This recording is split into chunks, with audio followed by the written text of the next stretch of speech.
sa percentage na dismissal? 60-40 ako. 60-40. Lamang na 60. 60-40. Lamang yung 60 ng mga nakalipas. Okay? Ngayon, ng mga bago, ha? Bakit ang baba? 60-40. Ano yung baba? 60-40. Apat yung na-dismiss, 6 yung pumasok. Anim yung pumasok, 4 yung nilaglag. Sa walang kadahilan, para sa akin, sa walang kadahilan na reason. Technical. Ganun lang po 'yon. Isa na yung dun sa yung dun sa Batangas na pinagtalunan namin nila AC.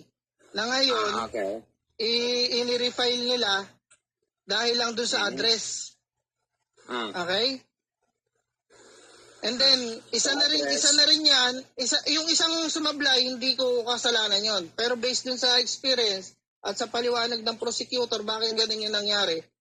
Same thing lang din kasi na naging filing nito nila Joan. Kaya ako sinasabi ng 50-50. Ngayon tatanungin kita. Same thing lang din yung naging filing. Okay, same thing lang din doon sa sinasabi mo.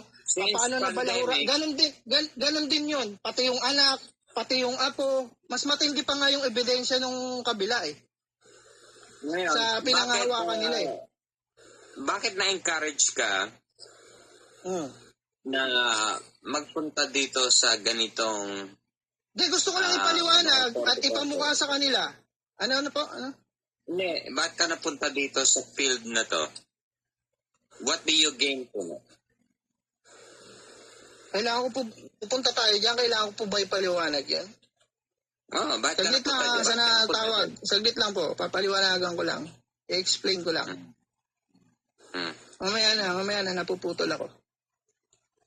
Hindi, diretso ka pa naman Hindi, may nai-interrupt kasi ako Hindi, may labs mamaya na. Bababa ako, saglit lang po. Saglit lang Ngit ako saglit, sagutin ko lang po to. Ang tanong ko kasi, bakit naging career niya to?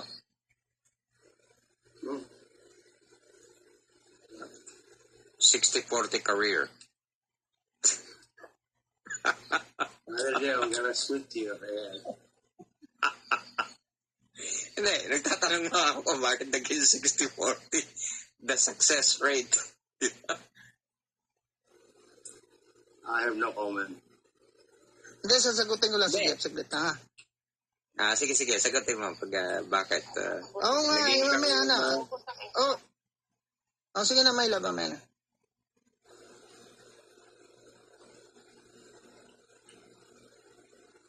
Sir Jeff, saglit lang. May sasagutin daw muna ako sa baba. Kasi kailangan marinig ni My Loves to may mga tanong daw sa akin sa baba.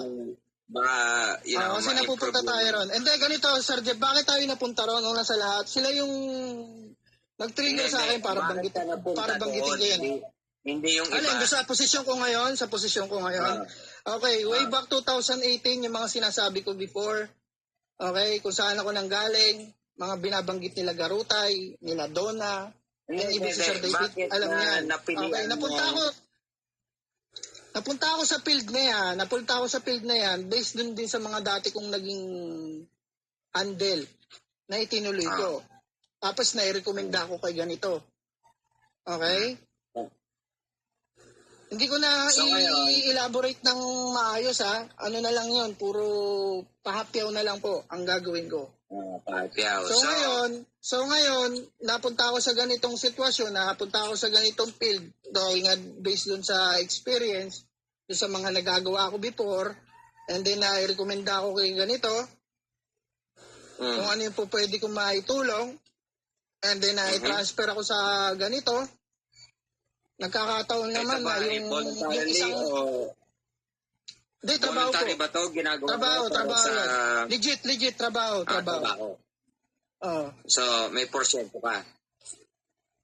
May sahod ako at depende doon sa kliyente kung sakasakali na may papanalo, kung magbigay siya ng porsyento, nasa sa kanya. Pero ang number 1 na dapat na binibigyan less yung abogado, hindi ako. Saan ka sumasahod sa abogadong nire-recommend mo? Sa opisina. And then, yung abogado, meron din porsyento sa akin. Opisina ng district attorney. Pwede ko sabihin sa'yo ng private. District attorney. Pero hindi rito. So, ibig sabihin. Pwede ko sabihin po sa inyo ng private. Hindi na kailangan private kasi nandito na tayo, nagdi-discuss na tayo. Hindi ko Sabi mo sasabihin dito. Kasi malalaglag yung malalaglag yung opisinang pinapasukan ko, hindi pa pwede. Bakit malalaglag kung yan ay trabaho mo? So, bakit kinahihiya mo? Hindi ko kinakahiya. Protection po. Protection sa kanila, and then protection din sa akin. Kasi ganito yan, Mr. Jeff eh. Ganito yan eh. Bakit Kasi, nasa isang law firm, protection ng isang law firm? oo, yung pangalan nila, reputasyon nila. Bakit? Nakakalagkag ko sila eh. Diba? Aminado naman ako, mayabang ako o ganito. Pero hindi ako tanga. Ibig mo sabihin, empleyado ka, sinasweldohan ka, you work for this law firm, bakit hindi may promote yung law firm na yan? Pinopromote ko sa ibang bagay pagdating sa kaso, lalo na pag naipapanalo. Hindi, pero pag sa ganito, dito sa social media, hindi, pinagbawalan ako. Alam ni Sir David yan. Eto pinagbawalan ako. Hindi ko pwedeng ilantad yung ganyan. Hindi ko pwedeng hindi ko pwedeng isama at hindi ko na pwedeng banggitin yung mga pangalan. Although dati, kung marireview nyo, may mga pangalan akong binabanggit. Although dati, yung sinasabi mo na ganyan, purpose ko dati talaga yun, is introduce or talaga. Okay? Iniyayabang ko, kaya nga sinasabi ko kay Mr. Juris, papakitaan kita ng mga dokumento, kaya kong sagutin yung mga gusto mo sabihin, ano yung mapapala ko? Bakit is so confidential? Bakit is so confidential? Ikaw na nagsabi, Mr. Jeff. Ikaw na nagsabi, Mr. Jeff. It's very confidential. Okay? Yung law firm? Hindi, yung akin, yung position ko or yung kung anong klaseng ko doon. Hindi, anong law firm nga yun? Ano na lang, hindi ko pwedeng i-discuss. I invoke my right. Private firm or what? Hindi ka naman nasa criminal proceedings dito eh. Hindi, labas. Kasi Mr. Jeff, ganito po yun eh. Ang tinatanong mo, hindi kasi, paano natin siya. Ang tinatanong mo kasi personal is ako eh. Resbacker, ako na nakikiusap. This is only a social media platform. Ayun na, natumbok na ni Sir David. Eto, magtawa ka dyan or hindi, Mr. David. No. This is only a social media platform. Kaya hindi ko para... Mailalabas mo talaga yung pangalan ng law firm eh. Talaga, malalagay ako sa alanganin. Hindi lang sa law firm yun. Hindi lang sa law firm. Bakit? Sinong sa alanganin? Sino ba yung law firm mo? Hindi lang sa law firm mo. Hindi sa law firm. Yung sa handler. Yung sa handler. Tinatanong na sa akin ni Garuta